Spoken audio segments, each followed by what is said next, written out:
I said, you can just stop here. And he looked at me and he said, you know, Kelly, I'm not gonna hurt you. And I said, yeah, I know, Ray, thanks a lot for the ride. And I got out of the car. And I turned around to wave goodbye, and there was no car there. He then took his hand, reached over, and touched my shoulder. At first I thought, well, what are you doing with your hand, you know, especially a complete stranger? And I felt some sort of an energy just surging through my body. I don't know why. I just felt extremely comfortable with this person.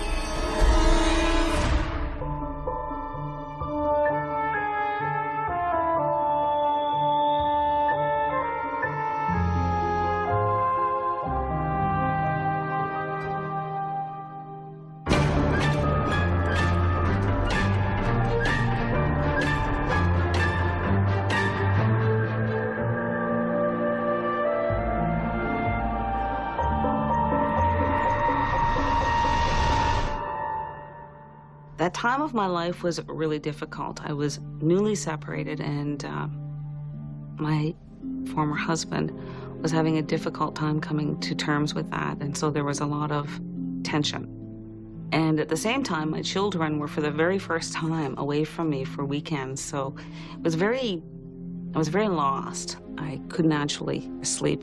So I used to walk the lakeshore in Barrie, which is 5 kilometers, several times a day. We all need a helping hand every now and then, whether it's holding open a door or donating a major organ. Everyone could use a good Samaritan at some point. Help might come from next door or 3 countries away. But what if it comes from someone or something that defies explanation? Welcome to Ghostly Encounters. I'm Lawrence Chow. Today we'll meet Kelly and Ron, 2 people who tell stories of emotional rescue by ghostly good Samaritans. Fresh from her divorce, Kelly Nichols' heart is closed for business. She's lonely and sad. But after a night out with her friends at a club, all that is about to change. After we left the club, we went next door so my girlfriend could look for this friend of hers, and it's a deli. And I sat at the front near the doors, and she went out of my sight to the back of the restaurant to look for this fella. And it wasn't overly busy. Usually this would be full of people, either waiting for their friends or just eating a sandwich and having a drink. But it wasn't this night. It was really quiet that night.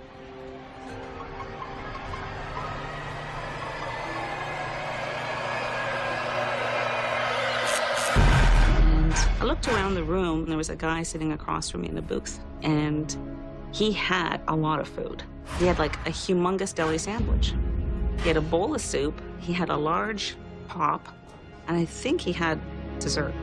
It's like 2 o'clock in the morning, right? I spoke to him, and I said, you know, have you got enough to eat there? Just kind of making a joke, but kind of being a smarty pants at the same time. And he looked over at me and he said, well, yes, this is the first meal I've had today. I'm really quite hungry. Would you like some of my sandwich? And I said, no, thanks, that's fine. I felt truly embarrassed. Here was this really nice man offering me part of his only meal of the day, and I thought it was a really nice gesture. So we chatted for a bit. He said, you know, hey, I'm Raymond. And I said, oh, hi, Raymond, I'm Kelly. And my girlfriend come buzzing up from the back. She'd found this guy, Tim, she'd been looking for, and she said she'd be 5 minutes. I think I pulled a face. I don't think she saw it, but I think I kind of rolled my eyes. And Raymond goes, is that your girlfriend? And I said, yes, she's been looking for this guy, and he's a jerk. He goes, oh, okay. I just changed the subject, and I said to him, you know, were you out tonight? And he said, yeah, and he named the place, and it was where we were. And I didn't remember seeing him there, because it's a small place, so you can see everybody, right? So anyways, we chatted for a bit more. My girlfriend comes back with this friend of hers, and she said, okay, we're ready, let's go. So I looked over at Raymond and I said, you know, it was nice meeting you, have a good night. And we headed out. They were giving me a ride home, so we get out in front of the restaurant, and I looked over at him and I said, you know, it's like 5 minutes to my house. Would you mind just being quiet till we get to my house? And He didn't like that. He kind of threw his arms up and, I'm not putting up with this. And he literally ran down the street like a 7-year-old. So my girlfriend throws me this look like, thanks a lot, and she chases after him. It's kind of scary standing out there in the middle of the night going, there goes my ride. And then it sort of revealed itself as a very mysterious event.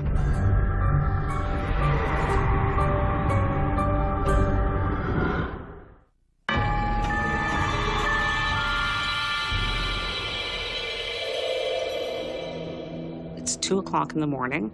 My ride has gone that way. And Raymond came out of the restaurant just then and he called my name. Didn't startle me, he didn't scare me. I was like, oh, I guess he's done eating. That's what I thought. And he said, is everything okay? And I said to him, well, no. I said, I think I just lost my ride. Oh, he goes, I'll give you a ride. I don't think so. Like, I don't just take rides, right? I said, no, thanks, Raymond. That's really nice. But the taxi stand is just like 3 doors up. It's okay, I'll take a taxi. I thought it was a very nice and genuine offer, but that's not something certainly the mother of young children should be accepting, or probably most women anyway. And he said my name a little differently. He kind of said it, Kelly. Let me give you a ride home. Like, just quit being so silly. Let me give you a ride home. And I remember I stopped and I looked at him, like I really looked at him, like totally up and down. Really? Should I do this? And I went, oh, okay. And again, arguing in my head, saying I shouldn't be taking a ride from this person I met, 10 minutes ago. But he convinced me because he was so sincere. Raymond's car was this beaten up, like, beater of a car. It was full of papers and coffee cups. It looked like he was living in it. Like there was this big crack up the windshield. It was a mess. So we started heading off and he asked me, he goes, what happened back there with your friend? And I said, oh, this guy is a complete jerk. He just treats her so badly. I don't know why she puts up with it. I love her. She can do much better than that. And that's when he said to me, oh, is that what happened to you? Which totally surprised me. I hadn't talked to him at all about my personal life. And I just looked at him, I said, yeah, well, something like that. Like I wasn't about to, share my personal life with this fella, right? So anyways, we sort of winding our way back and Raymond said, oh, he goes, I just finished my meal and I'd like to have a cigarette, but my lighter's broken. And I looked down and sure enough, there was no lighter in the lighter hole. So he said to me, do you have a lighter? I had been standing outside with a lighter in my hand because I was going to have a cigarette while I waited for a taxi. And when I got into Raymond's car, I realized it was still in my hand. And I said, no, I don't. And when I said it, I thought, what am I saying that for? Like, just give the guy a light. And he's going, you don't have a light? I'm like, no, sorry, Ray, I wish I could help you out. And I'm thinking to myself, just give him a lighter. So you see, he drives a bit more and he goes, oh, well, I sure would like a cigarette. And I just went, oh, well. I think Raymond knew I had the lighter in my hand and didn't understand why I wouldn't pass it to him. But I think at that time, because I was so hurt, I didn't want to trust anybody to come into my space.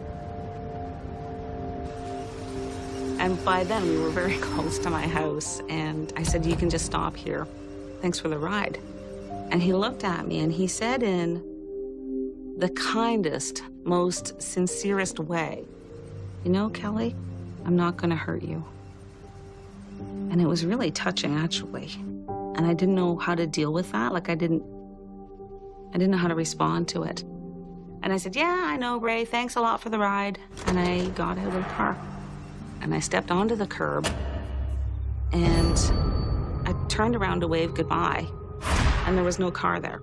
And I went, what just happened here? There was a car, and it's gone. And I listened for it, and it was like 2:30 in the morning. It was really quiet. There was no traffic on the streets at all, and I would have heard a car. I didn't hear anything. I actually doubted whether I was ever in a car. It was just gone. And so I just opted to go home and go to bed. When I called my girlfriend the next day and she asked where I disappeared to, and I told her Raymond had given me a ride home, it sort of revealed itself as a very mysterious event. And she's like, who? I said, well, Raymond, I was talking to him at the deli. She goes, oh, I didn't see him. Nobody else saw him except for me. My girlfriend said afterwards that was my guardian angel. And I think maybe that was true. I've often wondered why Raymond said, I'm not gonna hurt you, Kelly. And I think he sensed my unwillingness to be the tiniest bit vulnerable or open. It wouldn't have hurt, I think, in hindsight, to have been friendlier and to have opened up and maybe shared some of my problems with him. After, with Raymond, I started to question myself as to why I couldn't do such a simple thing as open up my hand to somebody who needed something. And kind of think slowed things down for me a bit. Did it change my perspective on things? It may not have directly, but it may have been the start of kind of me getting a full night's sleep for the first time and kind of relaxing and just letting the guard down a little bit. If Raymond really is a guardian angel, he is aptly named. His name has dramatic origins that mean protector and counselor. Ron Gendry is a truck driver who probably never thought he needed an angelic counselor. But like Kelly, Ron was lonely. There was something missing in his life, and it took an encounter on a windswept freeway to give him hope.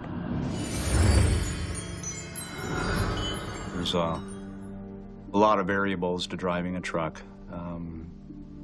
A lot of them, I guess, primarily weather conditions and traffic-related things. To be quite honest with you, it can become quite lonely at times. I got dispatched to pick up some automotive parts in a suburban area of Detroit. I was asked to be there on a Saturday morning at approximately 8 or 9 o'clock in the morning. Upon getting to the destination, I found out that the load wasn't quite ready. So basically what I did was I sat around in the parking lot all day long. Did absolutely nothing. I reread the newspaper several times. At approximately 6 p.m. or 7 o'clock that evening, Saturday night, they finally did get me loaded. Crossed into Ontario, and I ran into a horrific snowstorm. Snow, I remember, was coming at the windshield at probably about a 45-degree angle. There was hardly anybody out on the road that night because the weather was that bad.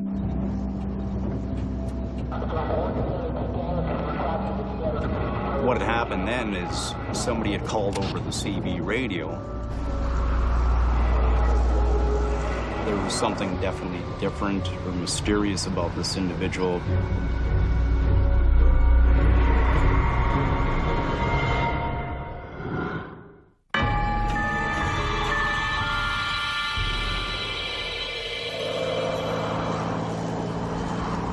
It was snowing quite heavily. The snow, I remember, was coming at the windshield at probably about a 45-degree angle.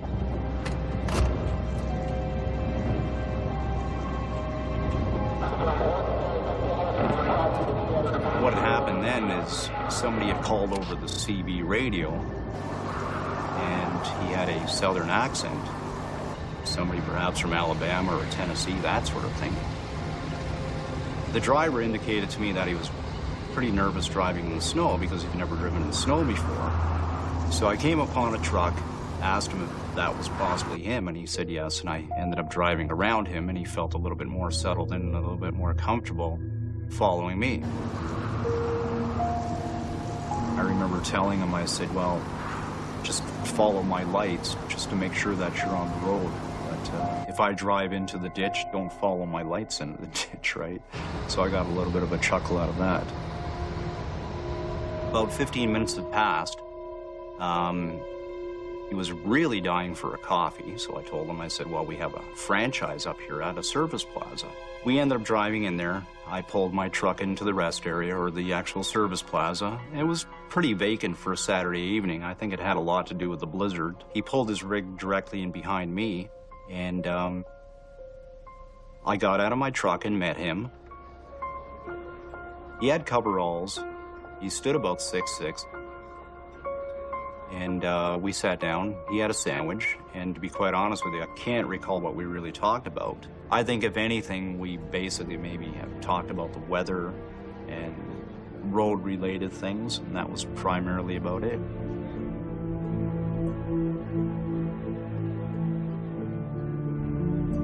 He then took his hand, reached over, and touched my shoulder. At first I thought, well, what are you doing with your hand, especially a complete stranger? And I felt this surge or some sort of an energy just surging through my body. It was almost therapeutic. And at that same moment, this man said to me, well, don't worry. He said, you won't always be alone, and life will get better for you.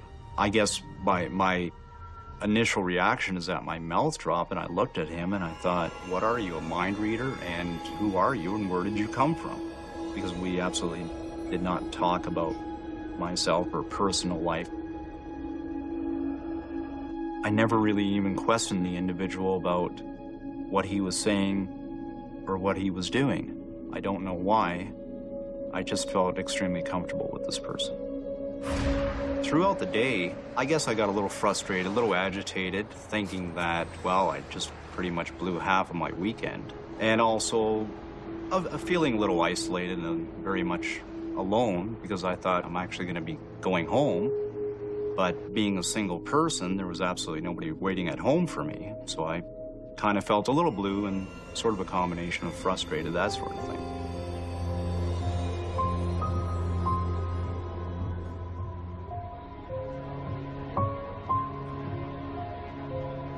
After finishing our coffee, we walked back outside, and it was still snowing outside. The gentleman got back into his truck. We agreed earlier that I was going to take him to the Toronto area, and because I had absolutely nothing better to do on a Saturday night, I was going to actually get him to follow me to the warehouse that he had to apparently deliver to. So I waited a couple of seconds for him to get back into his truck. I reached over and grabbed the CB radio, and I had asked him, I said, well, are you ready to go? And his exact words, and I'll never forget these. He told me, he said, well, I did what I had to do here. I will remain here, and may God bless you, and he will always be with you. And I thought, well, that's really strange. That's extremely odd. You spent the last half hour with me, having coffee, drinking coffee, following me on the highway, and then all of a sudden you just don't need my help anymore. So I thought, well, there's not really much I can do. I tried to be a good Samaritan and help this individual along. I released my air brakes, pulled the truck ahead about 10 feet or so, looked in my mirror, and I really thought I was not seeing right. The individual's truck had vanished. So I got out, went around over to the passenger side, and sure enough, he was gone.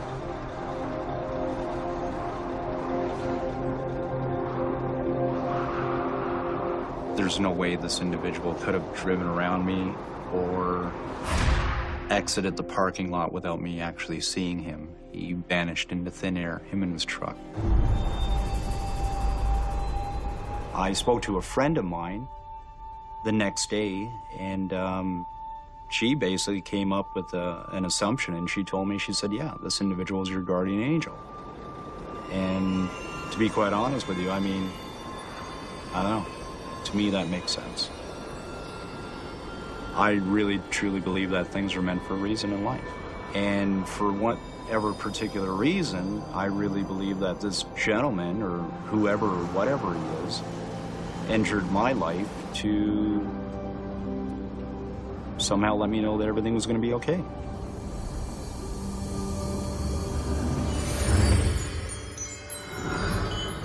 The mysterious Good Samaritan was right.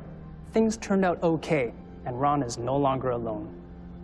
Both Ron and Kelly's problems weren't life and death. To some, they might appear small in the grand scheme of things. But a seemingly divine visitor shows interest and comforts them anyway. Our theological expert, David Reed, notes that many people with small problems don't bother to pray because they think God has bigger fish to fry. But if guardian angels showed up to reassure Kelly and Ron, this may tell us that the heart of the universe notices all our troubles and does indeed care for all creatures, great and small. You do meet people in your life for a reason. Whether you gain anything from it, I think is basically primarily up to the individual. To be quite honest with you, seeing is believing. And unless you actually experience that yourself as an individual, it is hard to believe. Since that time, I think everything has sort of settled down. The divorce difficulties passed, and my children have grown. I did date a few men. I never did see Raymond again. I can't explain how his car disappeared. And I do think about him. I do think about him a lot sometimes.